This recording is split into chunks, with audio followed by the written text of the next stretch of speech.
জালালের করুণায়, তার একান্ত মেহেরবানিতে। আর এটি হলো শাবান মাস।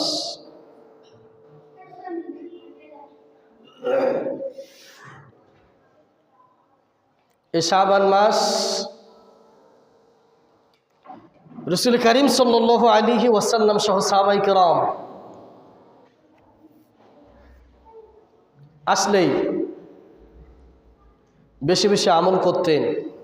বিশেষ করে একটি আমল সাহাবায়ে কেরাম রিদওয়ানুল্লাহি তাআলা আলাইহিম আজমাইনগণ এবং আমাদের নবী মুহাম্মদ সাল্লাল্লাহু আলাইহি ওয়াসাল্লাম তিনি একটি আমল বাড়িয়ে দিতেন, সেটা হলো সিয়াম রাখা, রোজা রাখা। আয়েশা সিদ্দিকা রাদিয়াল্লাহু তাআলা আনহা থেকে বর্ণিত, তিনি বলেন যে রাসূল করিম সাল্লাল্লাহু আলাইহি ওয়াসাল্লাম এই মাসে যতটা না সিয়াম রাখতেন, অন্য মাসে এতটা সিয়াম তিনি রাখতেন না। সেটা হলো কি মাস? শাবান মাস। এই শাবান মাসে তিনি যতটা সিয়াম রাখতেন, যতটা রোজা রাখতেন, অন্য মাসে এতটা রোজা তিনি রাখতেন না। কারণ এই মাস পরেই হলো রমজান মাস। টানা 30টি দিন মহরব্বুল আলামিন ওয়াল ইজ্জাত ওয়াল জালালের সান্নিধ্যের জন্য, সন্তুষ্টির জন্য আপনাকে আমাকে সিয়াম রাখতে হবে। নিজের আত্মশুদ্ধি করার জন্য, নিজেকে জান্নাতমুখী করার জন্য দীর্ঘদিন আপনাকে সিয়াম রাখতে হবে। সেই তা সামনে রেখে মুহাম্মদ সাল্লাল্লাহু আলাইহি ওয়াসাল্লাম শাবান মাসে বেশি বেশি সিয়াম রাখতেন। সাহাবায়ে কেরাম বেশি বেশি সিয়াম রাখতেন, যেটা অন্য কোনো মাসে তিনি রাখতেন না। আমরা এটা নিয়ে শবে বরাত, লাইলাতুম মিন নিসফি মিন শাবান এর ফজিলত কি, করণীয় কি, বর্জনীয়, এটা নিয়ে আপনাদের সামনে আগামী জুমায় আলোচনা করার চেষ্টা করব। আমা তাওফীকি ইল্লা বিল্লাহ আলাইহি তাওয়াক্কালতু ওয়া ইলাইহি উনীব। সম্মানিত মুসলিম কেরাম, যেহেতু আপনাদের সামনে আমি একটি বিষয় আলোচনা করেছিলাম, মিরাজ এবং ইসরা, রাসূল করিম সাল্লাল্লাহু আলাইহি ওয়াসাল্লামের জীবনের শ্রেষ্ঠতম একটি মুজিজা বা নিয়ামত হলো ইসরা বা মিরাজ করানো। এর বড় উদ্দেশ্য নিয়েই আল্লাহ পাক তাকে মিরাজ করিয়েছিলেন। সম্মানিত মুসলিম কেরাম, আমরা গত জুমায় ইসরা কি, মিরাজ কি এবং কিছু পাপের শাস্তি আপনাদের সামনে উপস্থাপন করেছি, যে পাপের শাস্তিগুলো মুহাম্মদ সাল্লাল্লাহু আলাইহি ওয়াসাল্লাম আল্লাহ পাক তাকে দেখিয়েছিলেন আসমানে নিয়ে যে।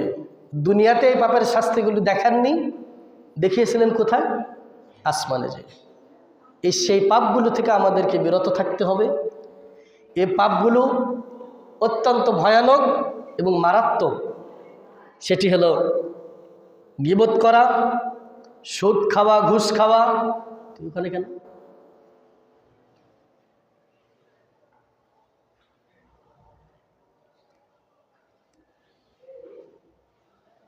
এরপরে জেনা, ব্যভিচার, এতিমের সম্পদ আত্মসাৎ করা, এই ব্যাপারে রাসূল করিম সাল্লাল্লাহু আলাইহি ওয়াসাল্লামকে কঠিন শাস্তি দেখানো হয়েছিল। যারা এই অপরাধের সাথে দুনিয়ায় সম্পৃক্ত থাকবে তাদের ব্যাপারে রাসূল করিম সাল্লাল্লাহু আলাইহি ওয়াসাল্লাম সতর্কতা করেছেন। আল্লাহ পাক যেন আমাদের সকলকে এই দুনিয়ার জিন্দেগিতে এই অপরাধগুলি থেকে বেঁচে থাকার তৌফিক দান করুক। সকলে বলে আল্লাহুম্মা আমিন। সম্মানিত মুসলিম কেরাম, আসুন, মেরাজে অত্যন্ত গুরুত্বপূর্ণ একটি বিষয় হলো মহরব্বুল আলামিন ওয়াল ইজ্জাত ওয়াল জালাল তার সান্নিধ্যে নিজে আমাদের জন্য, সকলের জন্য তিনি 14 দফা কর্মসূচি দিয়েছিলেন। কয় দফা? 14 দফা কর্মসূচি দিয়েছিলেন। 14টি কর্মসূচি মহরব্বুল আলামিন ওয়াল ইজ্জাত ওয়াল জালাল কোথায় দিয়েছিলেন? আসমানে। কোথায়? দুনিয়ায় দেননি এগুলো। জাগতিক যত নির্দেশনা এসেছে, সকল নির্দেশনা এসেছে আসমান থেকে জমিনে। আর এই 14 দফা নির্দেশনা এসেছে কোথায়? আসমানে। ডাইরেক্ট নিয়ে যে আল্লাহ পাক দিয়েছে। তাহলে এর গুরুত্ব কম না বেশি? নিঃসন্দেহে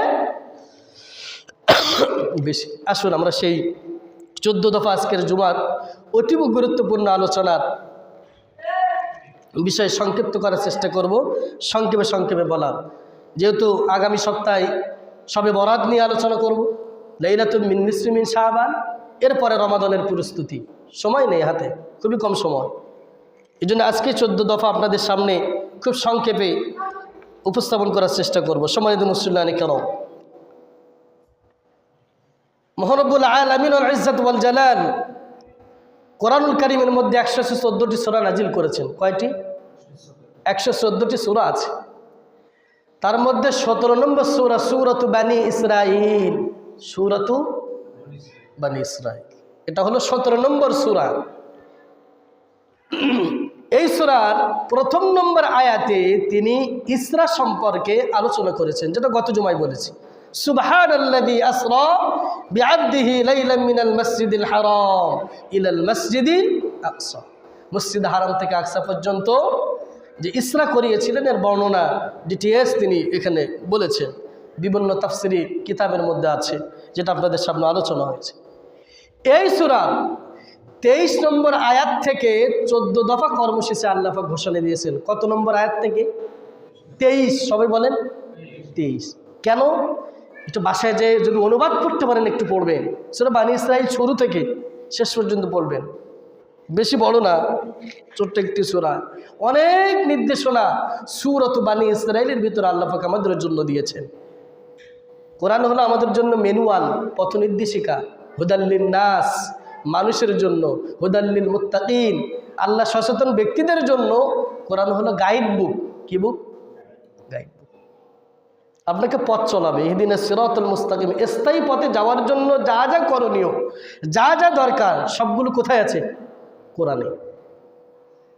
একটা মানুষের জীবনের সকল বিষয়, মা ফাররাতনা ফিল কিতাবি মিন শাই ওয়া নাযালনা আলাইকাল কিতাবা তিবিয়ানাল লিকুল্লি শাই, এমন কোনো বিষয় নেই যে বিষয় আমি আল্লাহ কোরআনে দেই নাই। সুবহানাল্লাহ।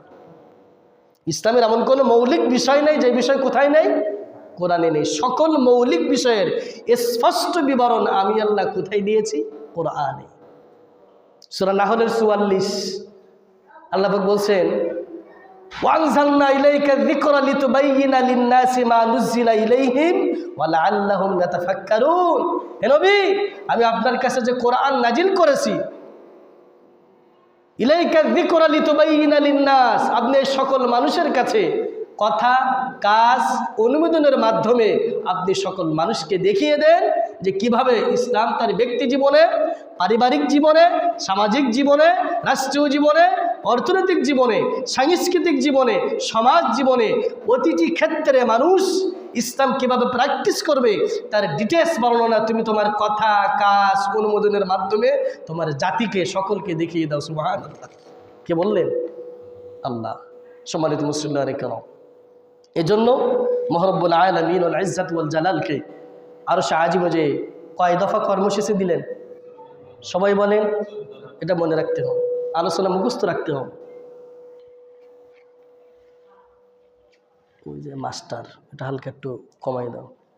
হ্যাঁ, এটা হালকা দেখি, ঠিক আছে।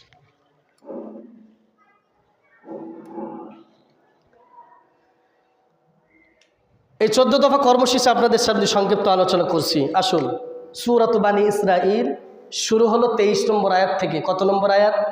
23। আল্লাহ পাক বলছেন, ওয়া'কাদা রাব্বুকা আল্লা তা'বুদু ইল্লা ইয়্যা।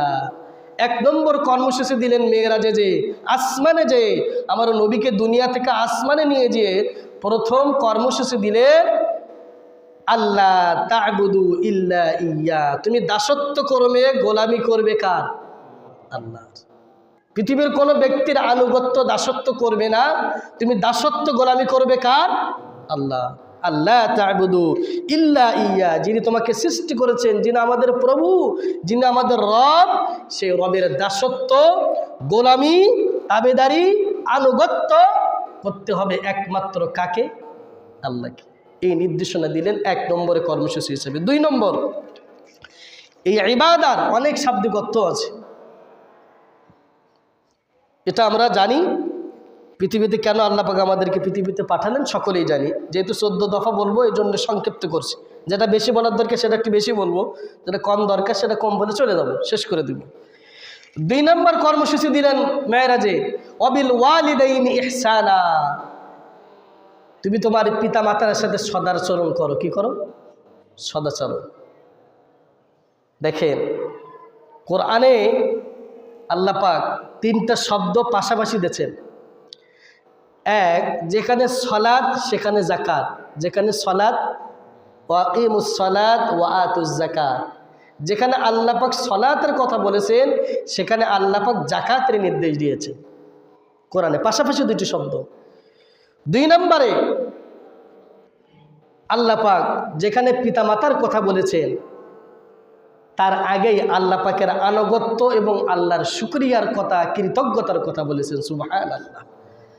অর্থাৎ আল্লাহর প্রশংসা করা, আল্লাহর দাসত্ব করা, আল্লাহর গোলামির কথা যে আয়াতে যে শব্দে আছে তার পরের শব্দে আল্লাহ পাক পিতামাতার গুণ, পিতামাতার সাথে সদাচরণ করা, পিতামাতার হক আদায় করার ব্যাপারে আল্লাহ পাক নির্দেশ দিয়েছেন। সুবহানাল্লাহ। আল্লাহর পরে কার কথা বললেন? আল্লাহর পরে কার কথা দিলেন? পিতামাতা। গুরুত্ব কম না বেশি? আল্লাহ পাক 2 নম্বরে কর্মসূচি দিলেন, ওয়াবিল ওয়ালিদাইনি ইহসানা। তুমি তোমার পিতামাতার সাথে সদাচরণ করো। কেমন? আখফিদ লাহুমা জানাহাদ-দুল্লি মিনার রাহমা। আখফিদ, এটাকে তাফসীর ইবনে কাসির সহ তাফসীর মারিফুল কোরআনে বলছে সহজেভাবে যেভাবে বোঝানো যায় উদাহরণ দিয়ে, একটা মুরগি যখন বাচ্চা ফুটায়, মুরগি তখন তার বাচ্চাগুলোকে রক্ষা করার জন্য, তাপ দেওয়ার জন্য, সংরক্ষণের জন্য যখন বৃষ্টি হয় তখন ওই মা তার সমস্ত মুরগির ছাগুলি, বাচ্চাগুলি তার 2 ডানার ভিতরে আঁকড়ে রাখে। ঠিক কিনা? 20টা 10টা 15টা বাচ্চা ফোটে মুরগির পেটে। সেই 20টা 15টা 10টা মুরগির ছাকে তার মা তার 2 ডানার ভিতরে কি করে? আগলিয়ে রাখে। একটাও বাইরে থাকে না। কি থাকে নাকি? সবগুলো রাখে, যে কোনো পশু পাখি যেন আমার সন্তানকে না নিয়ে যেতে পারে, বৃষ্টিতে যেন আমার সন্তান না বেজে। এটাকে বলা হয় আখফিদ। আল্লাহ পাক বলছেন তুমি তোমার রহমতের সমস্ত দরজাগুলি তোমার আব্বু আম্মুর জন্য, পিতামাতার জন্য উন্মুক্ত করে দাও। সুবহানাল্লাহ। কে বললেন? এই জন্য আল্লাহ শুরু করলেন ওয়াখফিদ লাহুমা জানাহাদ-দুল্লি মিনার রাহমা। তোমার 2 হাতের সমস্ত রহমতের দরজাগুলি কার জন্য প্রশস্ত করে দাও? পিতামাতার জন্য। ওয়াকুর রাব্বিরহামহুমা কামা রাব্বায়ানি সগীরা। তোমাকে তোমার আব্বু আম্মু পিতামাতা যেমন ছোটবেলায় শৈশবকালে তোমাকে লালন পালন করেছে, হে আমার রব তুমি আমার পিতামাতাকেও সেভাবে কি করো? লালন পালন করো। ইম্মা ইয়াবলুগান্না ইনদাকাল কিবারা আহাদুহুমা আও কিলাহুমা ফালা তাকুল লাহুমা উফফি ওয়ালা তানহারহুমা। খবরদার শোনো সন্তানেরা, তুমি তোমার পিতামাতার সাথে এমন কোনো আচরণ করো না তোমার আব্বু আম্মু যেন উফ শব্দটা যেন মুখ দিয়ে উচ্চারণ না করে। কি? উফ।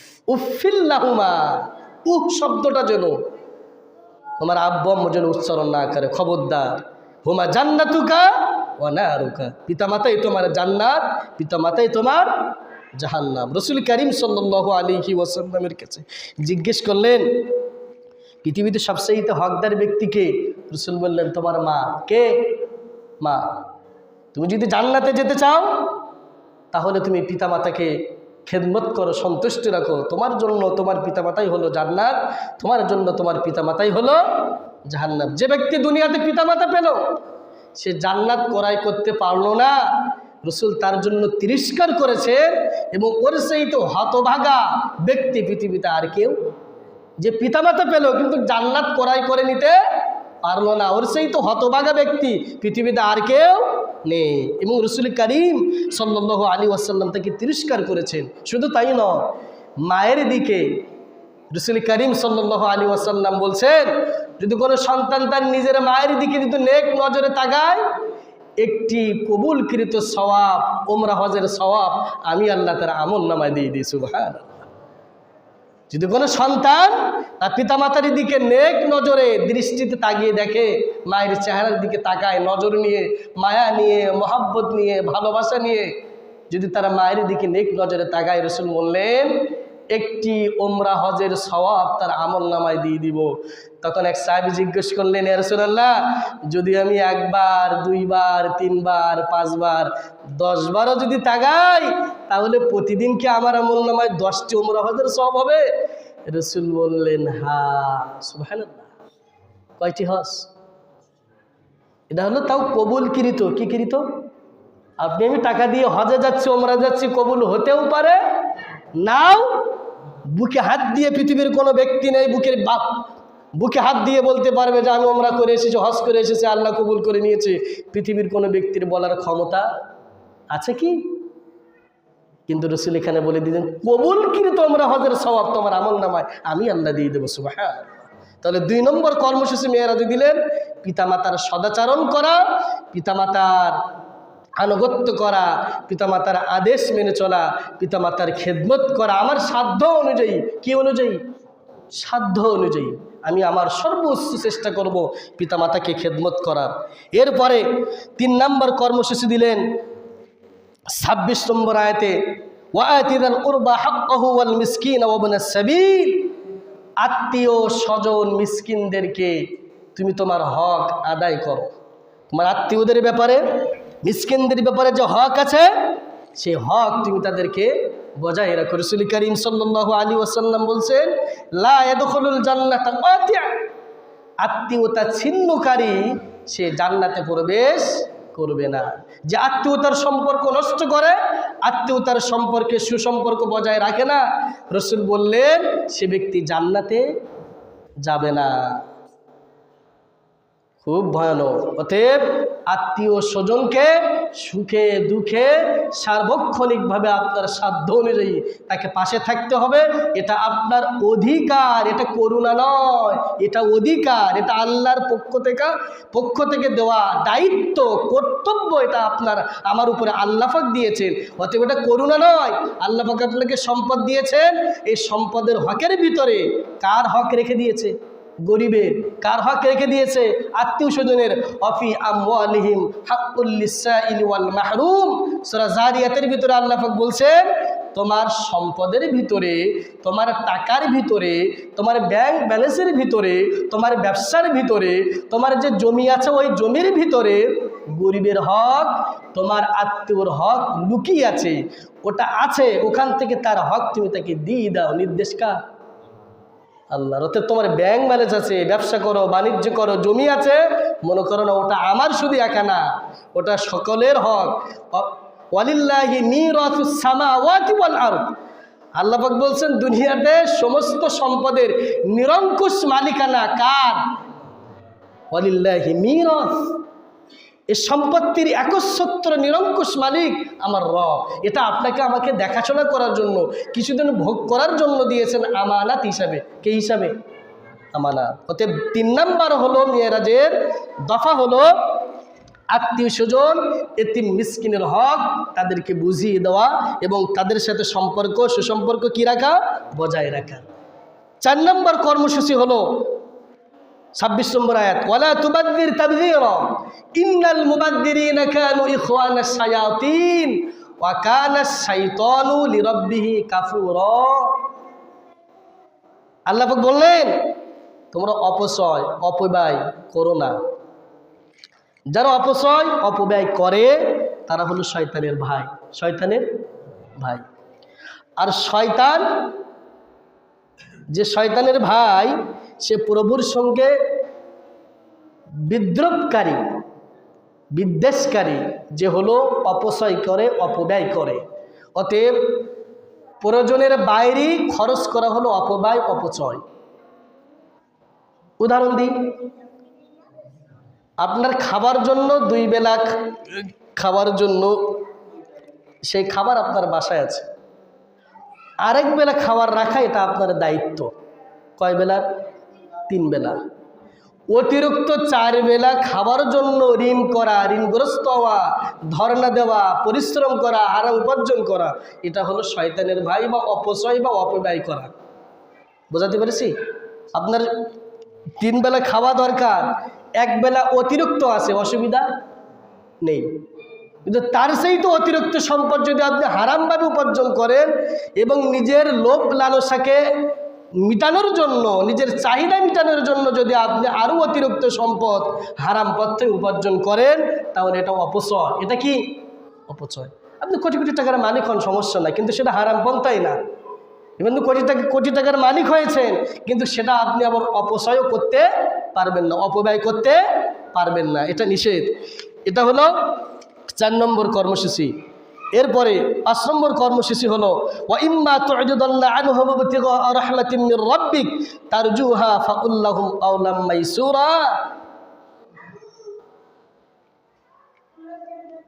অভাব অনটনে এতিম মিসকিনদের সাহায্য করা, যারা এতিম মিসকিন অসহায় দুস্থ গরিব তাদেরকে কি করা? সাহায্য করা, আমার সাধ্য অনুযায়ী তাদের পাশে দাঁড়ানো, এটা আপনার আমার হক। এটা আল্লাহ পাক 5 নম্বর কর্মসূচি হিসেবে ঘোষণা দিলেন। 6 নম্বর কর্মসূচি হলো ওয়ালা তাজআল ইয়াদাকা মাগলুলাতান ইলা উনুকিকা ওয়ালা তাবসুতহা কুল্লাল বাসতি ফাতকুদা মালুমান মাহসুরা। সংক্ষিপ্ত কথা হলো কৃপণতা না করা। কি করা? আল্লাহ পাক 6 নম্বর কর্মসূচির ঘোষণা দিলেন, আরো সে যে দফা দিলেন, কৃপণতা না করা। ওদিকে আল্লাহ পাক বলছেন অপচয় করা যাবে না, টাকা আছে নিজের ইচ্ছা মতো খরচ করা যাবে না। আবার এখানে বললেন কৃপণতাও করা যাবে না। তোমার সম্পদ আছে, তুমি পুরুষস্থ মনে তুমি তোমার হকগুলো মানুষের মাঝে ফিরিয়ে দাও। তুমি মানুষের কাছে দান করো, মানুষকে সাহায্য করো, মানুষকে সহানুভূতি করো। এটা হলো তোমার ইমানি দায়িত্ব। আল্লাহ পাক এজন্য বলছেন তুমি যদি এ দান থেকে বিরত থাকো তাহলে তুমি আল্লাহর পক্ষ থেকে তিরস্কৃত হয়েছো, বহিষ্কার হয়েছো। কে বলল? যেটা আমি সালাতের ভিতরে প্রায় পড়ি, ফাওয়াইলুল লিল মুসাল্লিন আল্লাযীনা হুম আন সালাতিহিম সাহুন আল্লাযীনা হুম ইউরাউন ওয়া ইয়ামনাউনা মাউন। মাউন মানে হলো কৃপণ, মাউন হলো কৃপণ। তাফসীরে তাফহিমুল কোরআনে বলছেন ছোটোখাটো দানে থেকে যারা বিরত থাকে। তাফসীর ইবনে কাসির বলেছেন পাতিলির ঢাকনা দান হতে যারা বিরত থাকে এরা নামাজ পড়েও জাহান্নামে যাবে। কোথায়? নামাজ পড়েও ছোট্ট দান, সেটা যদিও 15 টুকরো হোক, ছোট্ট দান। একটা জিনিস আপনার কাছে চেয়েছে, আপনি বললেন না এটা আমার কাছে নেই, অথচ আছে, কিন্তু আপনি বললেন নেই। এটা যদি করেন, কৃপণতা করেন, জিনিস থেকেও যদি মানুষকে না দেন, এবং আপনার পকেটে টাকা আছে, একজন অসহায় দুস্থ গরিব সায়েল ব্যক্তি আপনার কাছে সাহায্য চাচ্ছে, আপনার কাছে থাকার পরও আপনি দিলেন না, আল্লাহ পাক বলছেন আমি তাকে তিরস্কার করেছি, সে আমার কাছ থেকে বহিষ্কার হলো। এবং সে যদি নামাজি ব্যক্তিও হয়, সে যে মসজিদের ইমামও হয়, কাবা শরীফের ইমামও যদি হয়, বাংলাদেশের কেন্দ্রীয় মসজিদ, জাতীয় মসজিদ, বাইতুল মোকাররম মসজিদের খতিবও যদি হয়, সে জাহান্নামে যাবে। কার বক্তব্য? আমার আল্লাহর বক্তব্য। আমিও যদি এটা করি, নামাজ পড়েও, ইমামতিগিরি করেও, খতিবগিরি করে হলেও কোথায় যাব? জাহান্নামে। অতএব কৃপণতা করা যাবে না। ওয়া আম্মা সাইলা ফালা তানহার, ফালা তানহার। তোমার কাছে কোনো সায়েল, কোনো দুস্থ, কোনো অসহায় ব্যক্তি তোমার কাছে এসে যদি হাত পাতে, তুমি খবরদার ফালা ফেরাইয়ে দিও না। কার নির্দেশ? আপনার কাছে দেখে যদি মনে হয় যেন পাওয়ার যোগ্য, আপনার সাধ্য অনুযায়ী তাকে আপনি দান করবেন। অতএব কৃপণতা করা যাবে না। এটা হলো 6 নম্বর দফা। এরপরে 7 নম্বর কর্মসূচি হলো ওয়ালা তাকতুলু আওলাদাকুম খাশিয়াতা ইমলাক। দারিদ্রতার ভয়ে নিজের সন্তানকে হত্যা করা যাবে না। এটা হলো 7 নম্বর কর্মসূচি আল্লাহ পাক মিরাজে যে দিলেন, খবরদার তোমরা দারিদ্রতার ভয়ে, অভাবের ভয়ে তোমরা তোমাদের সন্তানকে কি করো না? হত্যা করো না। তোমাদের পূর্বপুরুষদেরকে যে খাওয়াইছে, এখন যে খাওয়াচ্ছে, ভবিষ্যতেও তিনি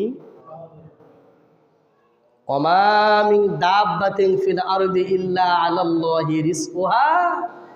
শুধু মানুষ নয়, পৃথিবীতে যত প্রাণী আছে সকল প্রাণী রিজিকের দায়িত্ব কে নিয়েছে? আল্লাহ। ইন্নাল্লাহা হুয়ার রাজ্জাক যুল কুওয়াতিল মাতিন। আগে, আমার তো বয়স বেশি না, আমি এর আগে ছিলাম ঝিনাইদহ মহেশপুর। আপনারা জানেন, যাদের এখানে বয়স আছেন, আমিও দেখেছি, আগে 1 বিঘা জমিতে 3-4 মণের বেশি ধান হতো না।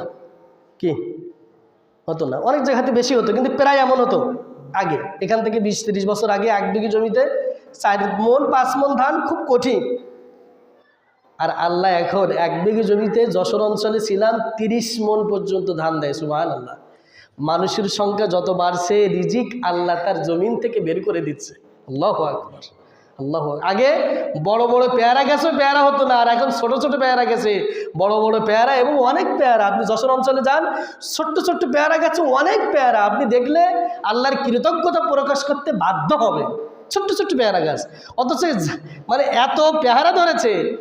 এ কার খেলা?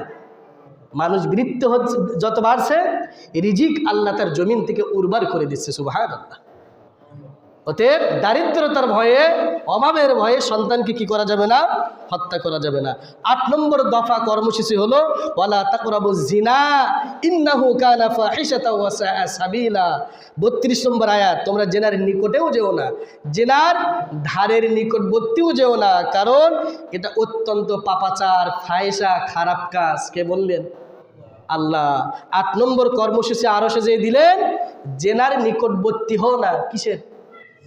জেনা করা তো দুইয়ের কথা, তার নিকটবর্তী যাওয়াও নিষেধ করলেন কে? বর্তমান সমাজে জেনা কঠিন না সহজ? সহজ।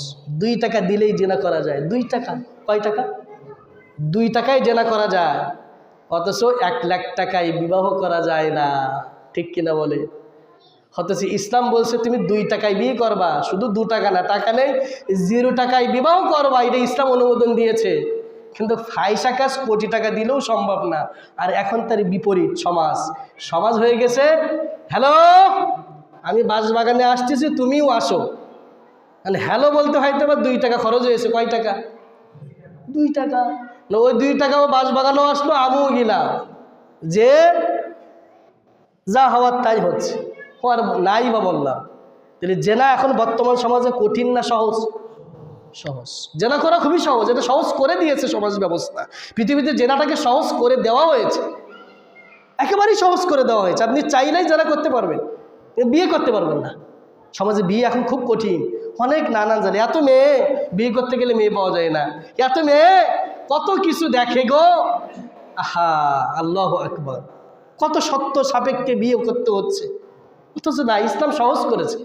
বৈবাহিক সম্পর্ক করার জন্য আল্লাহ পাক স্বামী স্ত্রীর যৌন শক্তি দিয়েছেন পৃথিবীতে। এটাকে খুব সুন্দর সাবলীলভাবে, সহজভাবে রাসূল করিম সাল্লাল্লাহু আলাইহি ওয়াসাল্লাম নিজে করেছেন, সাহাবীদেরকে করিয়েছেন, তিনি দেখিয়ে দিয়েছেন। টাকা নেই, এক সাহাবী বললেন, ইয়া রাসূলুল্লাহ আমার তো বিয়ের বয়স হয়ে গেছে, কিচ্ছু নেই। কিচ্ছু নেই তো বলছে না, বলছে বাসায় কি একটা পাতিল নেই? তাও নেই। তোমার কি চাদর নেই? তাও নেই। কি আছে? রাসূলুল্লাহ আমার গায়ে যা আছে এটাই হলো আমার সম্পদ। রাসূলের কাছে এসে কি বললো ওই যুবক? ইয়া রাসূলুল্লাহ আমার গায়ে যে পোশাক আছে এটাই আমার, বাড়িতে আর কোনো সম্পদ? তখন রাসূল বললেন এটা তো মহামারী। কারণ আল্লাহ পাক বলছে তোমরা দেনমোহরের বিনিময়ে কি করো? বিয়ে করো। কি দিতে হবে? দেনমোহর। কত মানে বুঝতে পারছেন না? দেনমোহরের বিনিময়ে কি করতে হবে? বিয়ে করতে হবে। এখন দেনমোহরের দেওয়ার মতো তার কিছুই নেই, টাকা তো নেই, দিরহাম তো নেই, সম্পদও নেই। রাসূল তখন বললেন আচ্ছা তুমি কি সূরা পারো? কি পারো? রাসূল বললেন আমি 10টা সূরা মুখস্থ আছে আমি। তো বলছে ওই যে আমার কাছে একটা নারী আছে, ও নতুন ইসলাম ধর্ম গ্রহণ করেছে, ও কোনো সূরা পারে না। কি পারে না?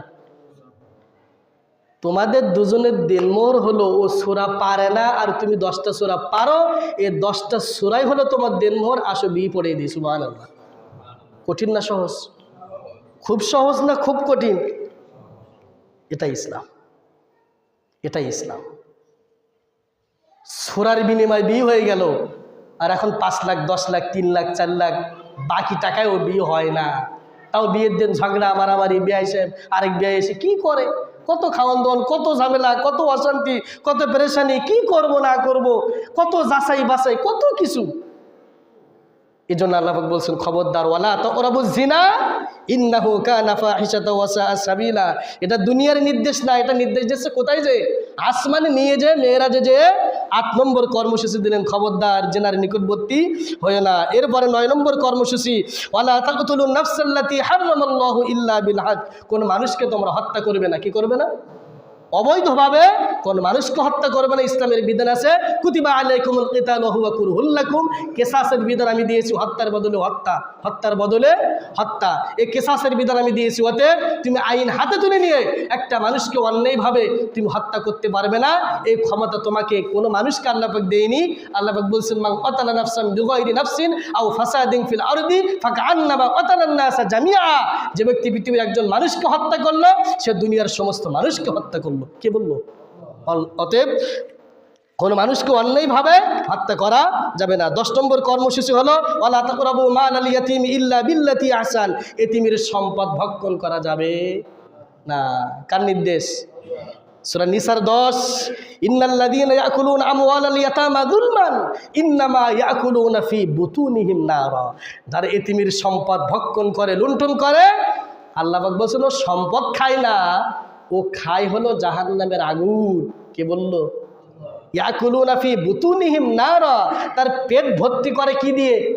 আগুন দিয়ে, জাহান্নামের আগুন দিয়ে তার পেটটাকে ভর্তি করে। অতএব এতিমের সম্পদ ভক্ষণ করা যাবে না।